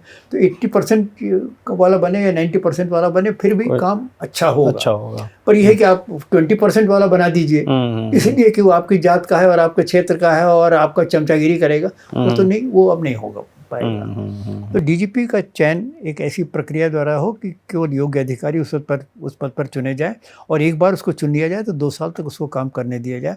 हाँ, इस 2 साल के बीच में अगर कोई वो गंभीर अपराध करता है, उसके खिलाफ भ्रष्टाचार है, मॉरल टर्पिट्यूड है, तो ठीक है, उसको निकाल दीजिए स्टेट सिक्योरिटी कमीशन को सारी बातें बताकर। मतलब ये भी नहीं कि 2 साल की जिम्मेदारी हो गई, अब हम 2 साल तक जो चाहे करें, हम 1000 करोड़ लूटें या किसी की हत्या करवा दें, फिर भी हम बने रहेंगे। आप गलत काम करेंगे तो आपको हटाने का प्राविधान रहेगा, पर सामान्य परिस्थितियों में आप 2 साल तक काम करेंगे। ये चौथा हो गया। 5वां था कि 3 तो संस्थाएं थी, फिर चौथा डीजीपी का चयन था। 5वां ये था कि जो अधिकारी फील्ड में तैनात हैं, क्या वो SHO हो, क्या वो सर्कल ऑफिसर हो, क्या वो सुपरिटेंडेंट पुलिस हो, क्या वो DIG रेंज हो, क्या वो IG जोन हो, उसका भी 2 साल का कार्यकाल होना चाहिए सामान्यतः। और 6वां हो गया फिर है लॉ एंड ऑर्डर काम और क्राइम का काम मेट्रोपॉलिटन टाउन्स में, जहाँ की आबादी 10 लाख से अधिक है, अलग अलग स्टाफ हो। क्योंकि मेट्रोपॉलिटन टाउन्स में, जैसे लखनऊ, कानपुर, दिल्ली वगैरह हो गए, इन जगहों में रोज़ तो प्रॉब्लम होती है लॉ एंड ऑर्डर की। कहीं कम्युनल राइट हो गया, कहीं कास्ट राइट हो गया, कहीं कोई और कांड हो गया, मतलब कोई VIP आ गया, साहब पुतिन साहब आ गए, या योगी जी ही आ गए, या मायावती आ गई। मायावती के तो दूसरा ही जलवा था। एक बार वो दिल्ली से गाजियाबाद जा रहे थे, कहीं गलत रास्ते पे उनका काफिला चला गया, भाई दूसरे दिन SP साहब का ट्रांसफ़र हो गया। अच्छा, तो ये है कि VIP जब आवे तो भैया सब काम छोड़ के उसको ठीक से देखो। उसके लिए चाहे वो मर्डर केस हुआ हो, कुछ हुआ हो, सब भैया सारे इन्वेस्टिगेशन वालों को सबको लगा दिया जाता था। अच्छा, तो अब ये कि नहीं भाई, अब इन्वेस्टिगेशन का वाला जो अधिकारी है बड़े बड़े शहरों में, वो अपना इन्वेस्टिगेशन का ही काम करेगा। कोई VIP आए जाए, उससे कोई मतलब नहीं। तो दोनों काम सेपरेट रहे। इसके लिए कुछ स्टाफ में बढ़ोतरी की आवश्यकता होगी तो उतना स्टाफ बढ़ाइए आप। ये 6 मुद्दे थे जो राज्य सरकारों के लिए दिए थे। अच्छा, जो अभी कमिश्नरेट बने हैं, तो ये कमिश्नरेट बनने से सुधार हुआ है आपकी नज़र से? नहीं, सुधार तो हुआ है। अब पर यह कि सुधार होने में मतलब बहुत सारी चीज़ें देखनी पड़ती हैं, और कुछ लोग ऐसे हैं जो जिनके हाथ से सत्ता चली गई, वो इसको बदनाम करने में लगे हैं, इसको अपयश दिलाने में लगे हैं कि पुरानी सिस्टम फिर से ला दो। और ये सिस्टम देखिए, सत्ता किससे गई होगी? DM से, डिस्ट्रिक्ट मजिस्ट्रेट से गई, मजिस्ट्रेसी से गई। तो मजिस्ट्रेसी के लोग इस फिराक में रहते हैं कैसे फिर से वापस आ जाए। पर देखिए, दुनिया में ये सिस्टम चल रहा है कि जिस आदमी की जिम्मेदारी है उसी के हाथ में पावर भी होनी चाहिए। ये नहीं कि साहब जिम्मेदारी तो पुलिस की है कि क्राउड कंट्रोल नहीं हुआ, मेला में भगदड़ मच गई, पर मेला की परमिशन दी जाएगी कि नहीं, और head of criminal administration district magistrate है, तो वो तो बच जाते हैं, SP साहब नप जाते हैं। जब हमारे ऊपर लॉ एंड ऑर्डर की जिम्मेदारी, हमारे ऊपर व्यवस्था की जिम्मेदारी है, तो पावर भी हमको दीजिए। Right. Power and responsibility should not be separated. अभी यह है कि पावर कहीं है, रिस्पॉन्सिबिलिटी कहीं है। तो अभी तो खैर कमिश्नरेट हुआ, तो हो सकता है इसका कुछ फ़र्क तो दिखना चाहिए। फ़र्क मतलब इसका सर्वेक्षण होना चाहिए, इसका इवैल्यूएशन होना चाहिए और फीडबैक होना चाहिए। और अगर कहीं कमी है तो फिर वो अफसरों की वजह से कमी है। सिस्टम सही है, सिस्टम सही है। अगर अफसर पर बेईमान आ जाए तो फिर उसका उपाय होना पड़ेगा। अभी मैं एक मुख्यमंत्री जी का भाषण सुन रहा था, उसमें वो बोलते हैं कि अभी हमने अपने अधिकारियों को लगभग जितना समय, शायद 2 या 3 साल उनका एक कार्यकाल होता है एक डिस्ट्रिक्ट में या एक जगह पे, हम पूरी कोशिश कर रहे हैं कि वो उतना समय बिताएं। पहले क्या होता था, वो 6 महीने में 15 दिन में ट्रांसफ़र हो जाते थे। तो उससे क्या फ़र्क पड़ रहा है? नहीं, बिल्कुल फ़र्क पड़ रहा है। मैं तो कहता हूँ पुलिस अधिकारियों को जितनी स्वायत्तता योगी जी ने दे रखी है, किसी और ने नहीं दी थी। मैंने तो कहीं एक बार कहा भी कि काश हमको मुख्यमंत्री ऐसे मिले होते तो मैं तो यहाँ एक रेवोल्यूशन ला दिया होता है उत्तर प्रदेश में। हम लोग को तो हमेशा संघर्ष करना पड़ता था कि भाई नेता ये चाहता है, फिर उसके बावजूद हमें ऐसा करना है।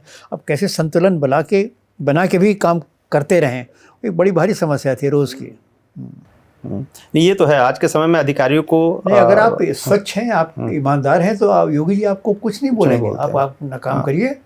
और अगर आप सही नियत से काम कर रहे हैं तो आपके पीठ पे उनका हाथ हमेशा रहेगा। नहीं, ये बात सही बोले। मैं तो खैर उनको बहुत पहले से जानता हूँ और मैं देखा उनके काम करने का जो शैली है, ईमानदार आदमी के साथ तो प्योर ईमानदार है, वो कुछ नहीं है, कुछ नहीं। और उनको कोई जो है ना बरगला नहीं सकता। मैंने देखा उनको कोई बरगला नहीं सकता। कोई सोचता ना बात करके कुछ वैसे बात करके उनको चढ़ा के ना, उनका काम करने का एकदम साफ है। तो ये बात आपने सही बात बोली कि वो जो है। अच्छा सर, आपकी एक बुक है अनफॉरगेटेबल चैप्टर, उसके बारे में कुछ बताइए ना। उसमें कुछ आपने कुछ शायद कुछ 3 सूत्र निकाले हैं, क्या है वो, है क्या चीज़ों पर? देखिए, अनफॉरगेटेबल चैप्टर्स 2 भागों में बटी है। एक तो मेरे सेवा काल की। मैं पहले वो बुक दिखा दूं दर्शकों को अपने। ये बुक है जी हाँ, यही है ना sir? Memories of a top cop, unforgettable chapter, memories of a top cop जी। इसमें इसको 2 भागों में मैंने बांटा है। एक तो मेरे सेवा काल के जो करीब 35 साल थे, और दूसरे रिटायरमेंट का टाइम, वो भी करीब 30 साल का रहा है। तो सेवा काल में मैंने क्या क्या ख़ास काम किया, वो उसका उसमें पार्ट 1 में उल्लेख है।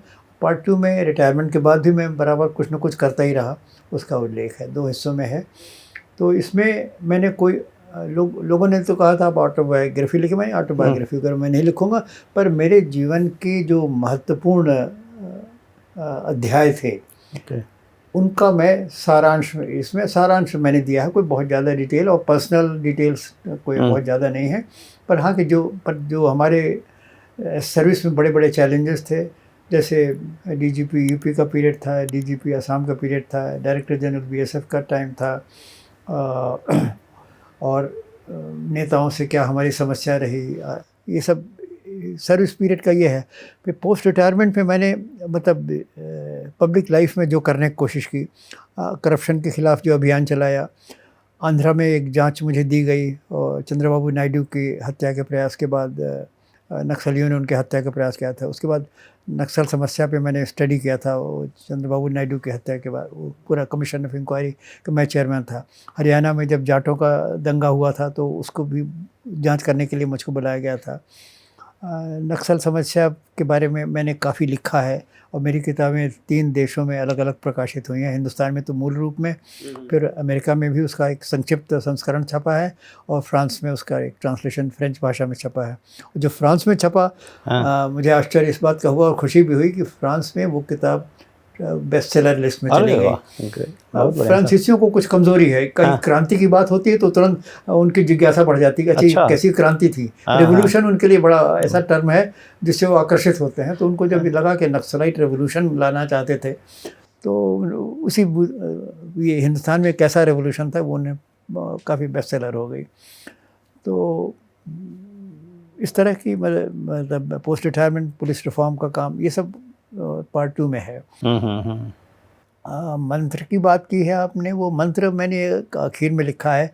पुलिस विभाग में मुझे 3 मंत्र मुझे जो अच्छे लगे, 2 मंत्र तो मुझे दिए गए थे, तीसरा मैं आने वाली पीढ़ियों के लिए मैंने बना दिया है।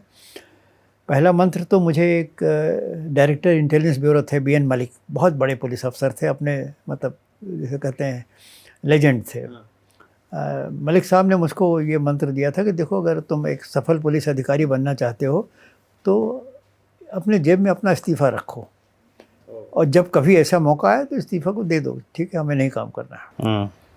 और मैंने पहले तो मुझे अजीब सा लगा, पर फिर मैंने देखा कि नहीं, ये मंत्र सही मंत्र है, और आप इस भावना से जब काम करेंगे कि हम तो I am prepared to quit any time but I will not do the wrong thing, इस भावना से जब आप काम करेंगे तो अफसर भी आपसे डरता है, नेता भी आपको इज्जत देता है। राइट। कि आदमी गलत काम करेगा ही नहीं भाई, जो काम नौकरी करने छोड़ने को तैयार हो उसको दबाव क्या डालना है। तो एक ये मंत्र था कि जेब में इस्तीफ़ा रखो। दूसरा मंत्र मुझे एक यूपी पुलिस के अधिकारी थे, श्री जयंत चतुर्वेदी, आपने शायद नाम सुना हो। वो यूपी के डीजीपी थे, कमिश्नर, दिल्ली के पहले पुलिस कमिश्नर थे। उन्होंने मुझको एक मंत्र दिया था कि it is better to be a dead lion than a living dog. देखिए, कुत्ता तो ऐसे बड़ा अच्छा जानवर माना जाता है और लोग उसको पालते हैं, और आजकल देखिए क्या उसकी कितनी वकालत भी हो रही है। पर कुत्ते में एक बहुत बड़ा ऐब है हाँ। जो आदमी में नहीं होना चाहिए। अच्छा।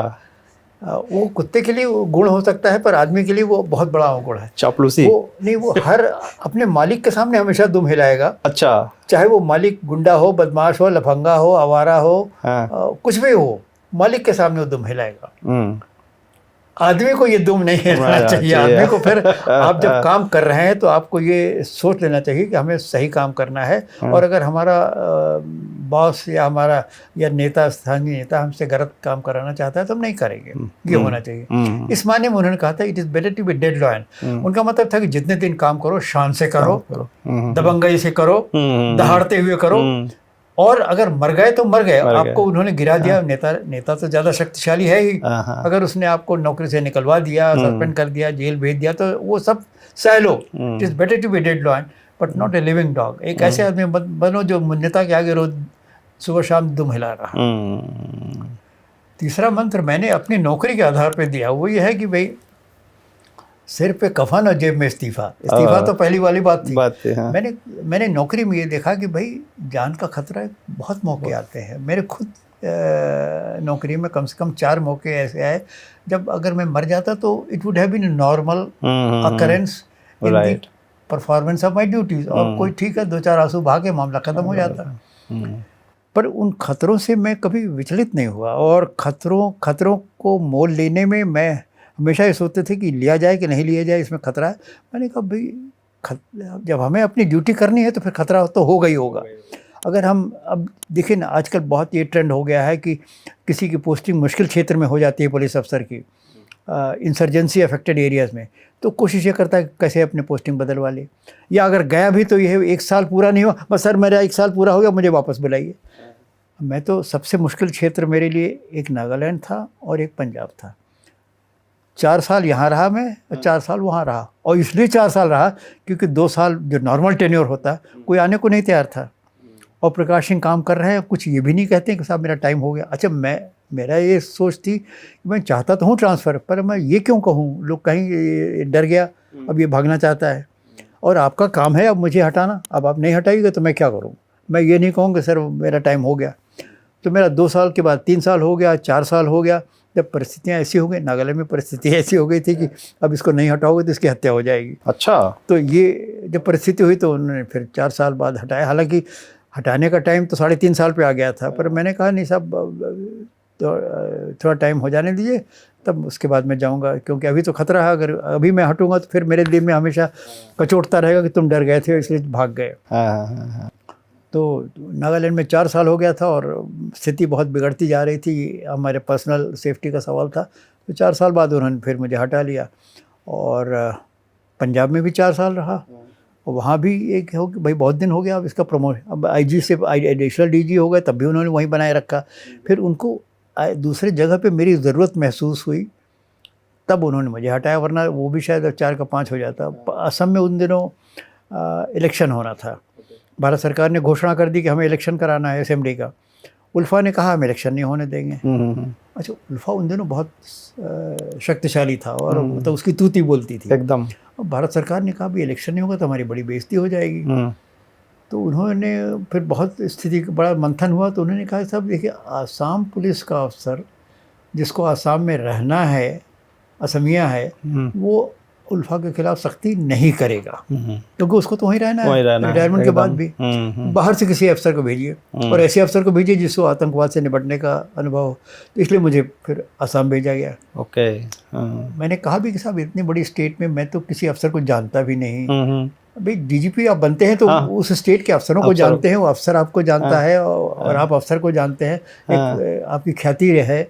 ये नया आदमी कैसे आ गया एकदम से बड़ी स्टेट में? छोड़ मणिपुर, नागालैंड वगैरह तो ठीक था, पर बड़ी स्टेट में कैसे आ गया? मैंने कहा साहब ये दिक्कत होगी मुझे। उनका नहीं हमें, पर we need a strong officer who will go and deal with ULFA and ensure that elections are held. ईश्वर की दया रही, इलेक्शन भी हो गया। उसके बाद फिर मैं, मेरे ख्याल से पुलिस इतिहास में शायद आप होंगे या कोई एक आध हो जो 2 जगह के डीजीपी रहे हों। आप उत्तर प्रदेश, आसाम 2 जगह के डीजीपी रहे हैं। 2 बड़ी स्टेट में तो बहुत मुश्किल से आपको मिलेगा। हाँ, एक बड़ी स्टेट और एक छोटी स्टेट, जहाँ की वो छोटी स्टेट में डीजी बाहर से इसलिए जाते थे क्योंकि अभी उनका कार्डर अभी इतना सीनियर अफसर नहीं हुए। अभी वहाँ के IPS अफसर हैं वो बहुत जूनियर हैं। तो बाहर से एक आदमी नागालैंड, मणिपुर, त्रिपुरा, मिजोरम, इन जगहों में बाहर से लोग जाते रहे हैं। तो ऐसे आदमी तो मिल जाएंगे।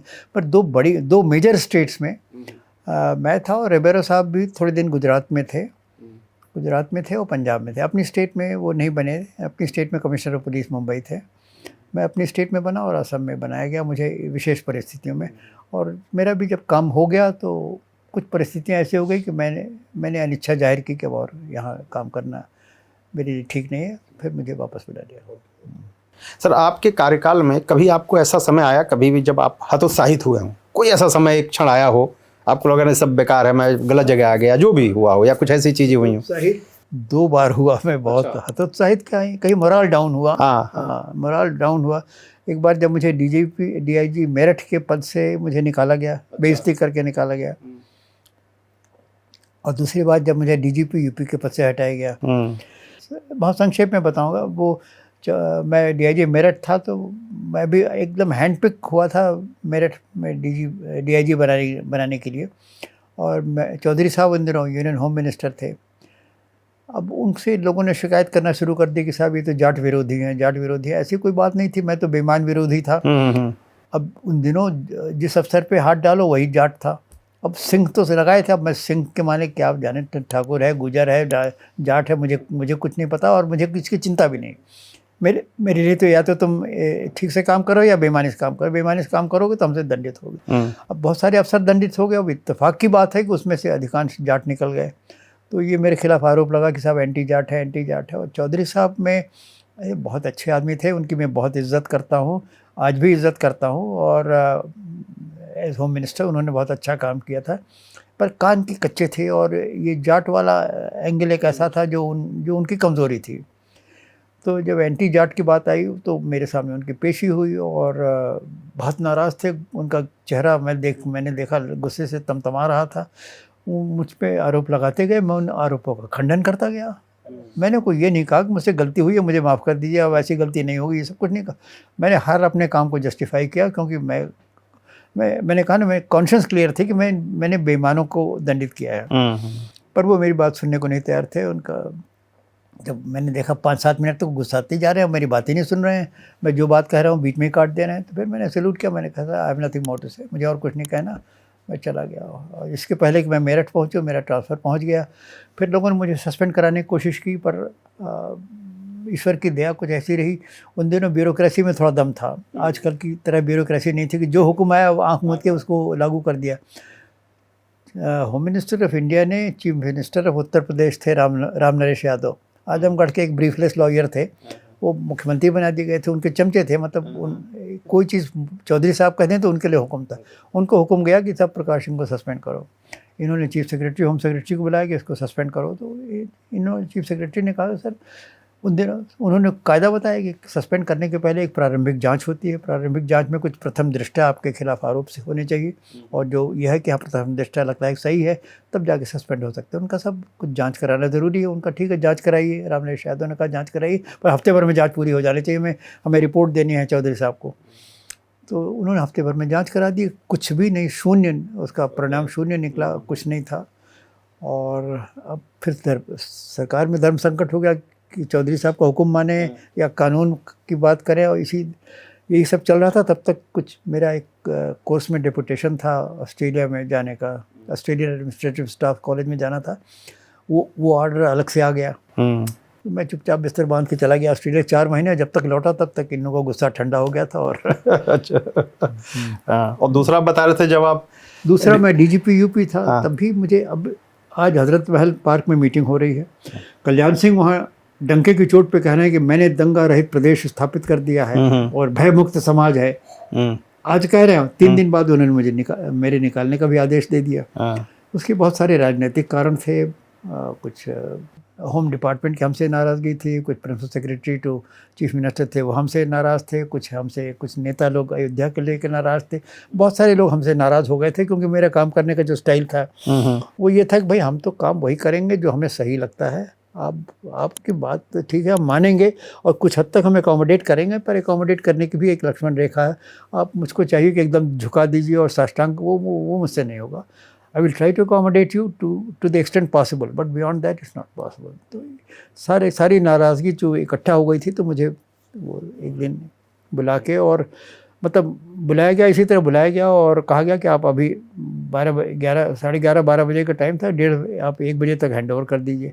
ओके। मतलब ये कोई डीजीपी का चार्ज, कोई ऐसा चार्ज तो है नहीं कि आप 1 बजे तक हैंड ओवर। खैर मैं गया, दफ्तर गया, तुरंत आधे घंटे में मैंने सब फाइलें अपने अधिकारियों को बुलाई, भाई ये फाइल तुम ले आओ, तो तुम ले जाओ, और कुछ साइफर डॉक्यूमेंट्स और सीक्रेट सर्विस मनी का ज़रा चक्कर होता है, मैंने उसकी भी हैंड ओवर करके मैंने छुट्टी पा ली। और सरकार से कह दिया कि अब मुझे इंडियन पुलिस सर्विस की नौकरी नहीं करनी है, और मैं छुट्टी चला गया, लंबी छुट्टी चला गया। और कुछ ईश्वर की इच्छा ऐसी रही कि उसी बीच में फिर बाबरी मस्जिद गिर गई और प्रदेश में दंगे होने लगे, केंद्रीय शासन लागू हो गया, प्रेसिडेंट रूल लागू हो गया। फिर भारत सरकार को ये लगा कि भाई कोई डीजी ऐसा चाहिए जो दंगे कंट्रोल करे और फिर से शांति व्यवस्था बहाल हो। तो सेंट्रल गवर्नमेंट ने फिर से मुझे डीजीपी बनाया। अच्छा। हाँ, तो मैं आई हैड सेकंड इनिंग से डीजीपी। अरे हाँ, ये मुझे नहीं पता था। हाँ, आप सेकंड टाइम फिर बने डीजीपी? सेकंड टाइम फिर डीजीपी बने 3-4 महीने के वनवास के बाद। अच्छा, बढ़िया सर, बहुत अच्छे से आपने बात रखी। मतलब बहुत सी ऐसी चीज़ें थी जो लोगों को नहीं पता थी, वो आपके माध्यम से पता चली जी। तो मुझे लगता है कि जो कुछ पॉइंट ऐसे थे जो आपने बताया, चाहे आतंकवाद बताया, चाहे आपने फेंसिंग वाली जो शायद किसी को पता हो, और मुझे लगता है कि सबको ये बुक पढ़नी चाहिए सर की, जिसमें जो 3 सूत्र बताए उस 3 सूत्र को फॉलो करना चाहिए, खास करके आज के नए अधिकारियों को। आज के जो नए अधिकारी हैं, नए अधिकारियों को ज़्यादा जमता नहीं हो कि सिर पे कफन की बात और क्या है साहब। सर मुझे पता नहीं क्यों ऐसा लगता है कि ना आज के जो नए अधिकारी हैं ना, वो उनको ना अब उनका लेवल एक अलग हो गया, मुझे ऐसा लगता है। मे भी हो सकता हो उनको ना अब पॉलिटिकल डर, इसका डर शायद कम होगा, मुझे ऐसा लगता है, मे भी हो। लेकिन आज के पुलिस अधिकारियों को मुझे लगता है कि वो अब उनको ना, पहले होता था कि, चाहे मैं बड़े लेवल के अधिकारी की बात नहीं, मैं छोटे लेवल के अधिकारी की बात कर रहा हूँ, खासकर जो छोटे लेवल है उनको डर था कि कैसे खाना पीना बच्चे के पास, अब वो सबसे ऊपर उठ चुके हैं। अब जो मुझे लगता है आपके माध्यम से वो लोग सुन रहे हैं, उनको सर के तरह ही काम करना चाहिए, और जो जिस तरह से सर ने एक मुकाम बनाया अपना, वो वाकई काबिल तारीफ है सर। बहुत बहुत धन्यवाद सर जो आप यहाँ आए, अच्छा लगा। और कुछ आप यदि कहना चाहते हो तो सर अच्छा लगेगा। तो कुछ शब्द ऐसे, कोई ऐसा शब्द है जो आपको लगता है कि जो कहना है आम पब्लिक के लिए, कोई शब्द 2 शब्द बोल दे सर। आम पब्लिक के लिए मैं यही कहूँगा कि पुलिस की दिक्कतों को समझे। पुलिस उनकी अपेक्षाओं पे खरी नहीं उतर रही है, मैं मानता हूँ, पर जिन परिस्थितियों में हम काम कर रहे हैं, संसाधनों की कमी है, जनशक्ति की कमी है, गाड़ियों की कमी है, पुराना कम्युनिकेशन नेटवर्क है, फोरेंसिक लेबॉरेटरीज़ कम है, और मतलब एक नॉर्मल पुलिस कर्मी ओवरवर्कड है और हम अंडर स्टाफ्ड हैं। डिमांड्स हमारे पास बहुत ज़्यादा हैं, न केवल पुलिस विभाग की बल्कि सब विभाग। इनकम टैक्स जाता है रेड करने तो कहता है आप साहब आप चलो नहीं तो हम पिट जाएंगे। डिमोलिशन करने जाता है कोई आदमी महापालिका का तो कहता है साहब आप चलो नहीं तो हम पिट जाएंगे। हम अपना काम तो करने में हमको मुश्किल हो रही, दूसरों को भी हमको संभालना पड़ता है। तो वी आर ओवर स्ट्रेस्ड। हम लोग को मतलब हम तो कहेंगे जितना काम हम कर ले रहे हैं और जो बड़ी बड़ी समस्याओं को हम निपटा दे रहे हैं, जैसे पंजाब में आतंकवाद हमने ख़त्म किया, तराई में आतंकवाद हमने ख़त्म किया, माओइस्ट विद्रोह को हमने ख़त्म किया, नॉर्थ ईस्ट इंसर्जेंसीज़ को हम कंटेन करके रखें, ख़त्म तो नहीं हुई पर यह को एक सीमा के अंदर बंधी हुई हैं। और मैं तो कहता हूँ ये सब, और कुंभ मेला जैसा जहाँ की एक एक दिन में 5 करोड़ 6 करोड़ आदमी आ जाते हैं, और पूरे मतलब जो टेन्योर होता है कुंभ मेले का, उतने दौरान में करीब 25-30 करोड़ आदमी आ जाते हैं। इतने आदमियों का हम भीड़ का प्रबंधन कर लेते हैं। मैं कहता हूँ ये सब कमाल है। मतलब इतने दिक्कतों के बावजूद हम जो इतना काम कर लेते हैं, मैं तो उसी के लिए पुलिस विभाग की सराहना करूँगा। और पुलिस कर्मी देखिए, औसत इस देश में 500 से 1000 के बीच की संख्या रहती है हर साल जो मारे जाते हैं। और इतनी संख्या आप पूरे यूरोप की जोड़ दें तो भी नहीं आएगी, उसमें इंग्लैंड अमेरिका की भी संख्या मिला दें तो भी नहीं आएगी। कितना मतलब हमारी काम करने की परिस्थितियाँ कितनी मुश्किल हैं, कितने आदमी कुर्बान हो जाते हैं हर साल। और किसी तरह से हम ये सारी व्यवस्था को इतनी सारी दिक्कतों के बावजूद जबकि जो सुधार हम चाहते हैं वो हमें नहीं दिए जा रहे हैं, जो स्वायत्तता हम चाहते हैं वो हमें अभी तक नहीं दी गई है, और उसके अलावा संसाधनों की इतनी कमी के बावजूद हम इतना कर लेते हैं। मैं समझता हूँ ये अद्भुत है। खुद बहुत बड़ी बात है। और मतलब भारतीय पुलिस पे मुझे तो गर्व है। आपको दिक्कतें हैं, आपको शिकायतें हैं, वो सब वाजिब हैं, पर किन परिस्थितियों में है उसको ज़रा समझने की कोशिश करिए, और पुलिस के प्रति एक अच्छी भावना रखिए। और पुलिस जहाँ आपसे सहायता मांगे, मैं जैसा कि हम लोगों को सिखाया गया था कि हर जनता का हर आदमी सादे कपड़ों में पुलिस अधिकारी है, और हम वर्दी में एक साधारण नागरिक हैं। ये हमारे बीच में कोई फासला नहीं होना चाहिए। हमें जनता के लिए काम करना है और जनता को हमसे सहयोग देना चाहिए। दोनों ही बातें हों तो समाज में सुरक्षा व्यवस्था अच्छी हो सकेगी। बहुत बढ़िया सर, बहुत अच्छा लगा आपने जिस तरह से बताया। बहुत बहुत धन्यवाद, आप हमारे चैनल पे आए सर। तो दोस्तों, ये थे एक्स डीजीपी प्रकाश सिंह जी। मैं सिर्फ एक चीज़ आप लोग को बोलूँगा, आप गूगल करिए, सर्च करिए कि जिस जज्बे से सर ने बात किया है इनकी एज क्या होगी। आप लोग गूगल सर्च करके मेरे कमेंट में डालिएगा कि सर की एज क्या है, आप हैरान हो जाएंगे सर की एज जान के। तो अगले एपिसोड में मिलेंगे हम लोग एक नए शख्सियत के साथ। तब तक बने रहिए रंजीत टॉक्स के साथ, और मेरा चैनल सब्सक्राइब कीजिए और शेयर करिए। बहुत बहुत धन्यवाद। Thank you.